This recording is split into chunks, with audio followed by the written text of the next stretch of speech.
बेखौनो सोंनो लुबैबाय नोंथांनियाव जे नोंथाङा जे उदालगुरि समस्तियाव भारतीय ट्राइबेल पार्टीनिफ्राय बादायनो थाखाय एबा इलेक्शन गेलेनो थाखाय बेबाराव थामथिम जाबाय टिकेटआ नोंथांनिया कनफार्म जाबाय दिनै मोनसिगोन दा नोंथांनि मथेबा बे उदालगुरि समस्तियाव देरहानाया बेसेबांसिम खाथां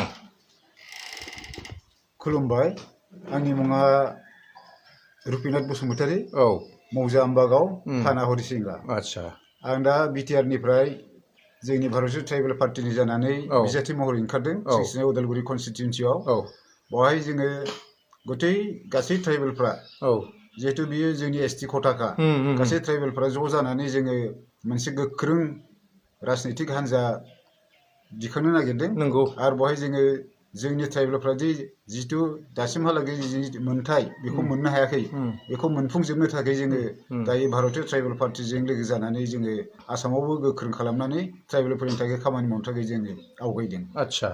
आच्छा नोंथांमोना बिटिआरआव बे 12टा समस्ति जे दं बेवहाय साबेसे केन्डिडेट नोंथांमोना होदों बेबाराव दासिमहालागै जोंनि आसामाव जिहेतु भारतीय ट्राइबेल पार्टी हिसाबै गोदानैसो हाबदों बेनिखायनो बिटिआरआव बे उदालगुरि समस्तियावल' दासिमहालागै थामथिम खालामदों नाथाय आपार आसामाव 20-25 जन बेबायदि होनाय जागोन दा बिनि गेजेराव जोङो जितु नुदों जोङो 10-12 जन बेबायदिया जों देरहानाया खाथां आरो उदालगुरि समस्तिनिफ्राय जोङो गोबाव साननिफ्रायनो मोनसेल' राजनितिक हान्जाया दैदेनबाय थादों नाथाय दासिमहालागै जोंनि समस्तियाव जि मोनथाय मोननो गोनां बेखौ जेबो मावफुंनो हायाखै बेनिखायनो माने जोङो जोंनि ट्राइबेल जातिफोरनि थाखाय जि मोनथाय आरो जि मोननांगौ सरकारनिफ्राय जिखौ जोङो मोननांगौ बेखौ दाबि दावा खालामना लाबोनो थाखाय जों बे हान्जाखौ आं बाहाय बिजाथि महरै ओंखारदों आरो देरहायोब्ला आङो ट्राइबेल जातिनि थाखाय खामानि मावगोन। आच्छा नोंथाङा अब्ला रायजो राजाफोरनिसिम मा खावलायनो सानदों बेबाराव?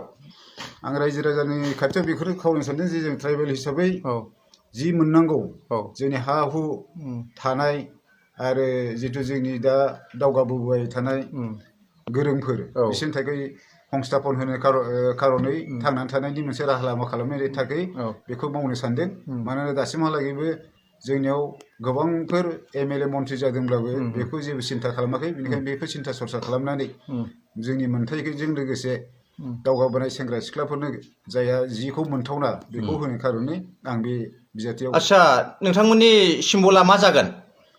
बे भारतीय ट्राइबेल पार्टीनि सिम्बलआ बे इलेक्सनाव मा सिम्बलजों गेलेगोन नोंथांमोना? जेरावसो बे दासिमहालागै माबा अट' रिक्सा दंखायो बे अट' रिक्सानि सिम्बलावनो जों गेलेनाय जागोन। आच्छा नोंथाङा जे उदालगुरिनि सासे प्रेसिडेन्ट उदालगुरि डिस्ट्रिक्टनि भारतीय ट्राइबेल पार्टीनि जे नोंथांनि मथेबा देरहानाया बेसेबां रोखा उदालगुरि समस्तियाव? खुलुमबाय देरहानाया आं सानदों जे 100% रोखा मानोना जोङो गासैबो ट्राइबेल हारिनिनो माने बेयाव माने सुबुङा नागरिकफोरा ट्राइबेल हारिनि गोबां दोङो आरो उदालगुरिया ट्राइबेलनि जायगा लोगोसे नाथाय आसामनि ट्राइबेलफोरा हारसिङै दंमोन जों दायो भारतारि ट्राइबेलजों लोगोसे मार्चआप खालामनानै जोंनि ट्राइबेलफोरनि हा हु न' बां बायदिसिनाफोरखौ जोङो रैखाथि होनो आरो बेनिफ्राय जोंनि जौगानायखौ जोङो मावफुंनो थाखायसो जोङो माने बे भारतीय ट्राइबेल हारिजों लोगोसे जोंबो गोख्रों जानो थाखाय माने मदद होनाय जादों आरो जों दा बेयाव माने उदालगुरि कनस्टिटिउन्सि 69आव जों सासे बिजाथि होनाय जादों। अब्लाथ' नोंथांमोननिबा देरहानायखौनो आसा लादों? जोंथ' देरहानायखौनो 100% लादों जिहेतु उदालगुरिया ट्राइबेलनि एसटि रिजार्भ सिट ट्राइबेलफोरा जुदि बुजियोब्ला जोंनो होगोन। आच्छा अब्ला नोंथांमोना गाबोननिफ्राय आवगायसिगोन? जों गाबोननिफ्राय माने मिटिं बायदिसिना खुंसिगोन। आच्छा दे नोंथांमोननि बे मोजां बिबुंथि लाखिनो थाखाय नोंथांनिसिम रोजा रोजा साबायखर बावनाय जाबाय। गोजोन्थों। खुलुमबाय।